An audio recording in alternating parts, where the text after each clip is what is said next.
Strawberry cake, ఇది chocolate cake. ఏది strawberry cake? ఇదిగో స్వీట్ బన్. ఇది ఏమో స్ట్రాబెర్రీ కేక్, స్పాంజ్ కేక్. ఇంకా బిస్కెట్.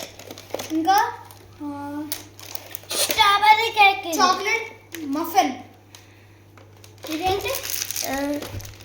Strawberry muffin. ఇది బ్రెడ్ మఫిన్. నాకు ఇది అన్నిట్లో ఇదే ఇష్టం. నాకు ఇది ఇష్టం. మళ్ళీ నాకేం లేదా? నీకు ఇది పప్పాకి బిస్కెట్సా? ఇది పొద్దున స్కూల్కి బ్రేక్ఫాస్ట్ బ్రెడ్ తినేసి వెళ్ళండి. ఇంకా బ్రెడ్ జాము. Okay okay. ఇప్పుడు అది ఓపెన్ చేస్తావా? వావ్, స్మెల్ చూడండి మీరు. వావ్.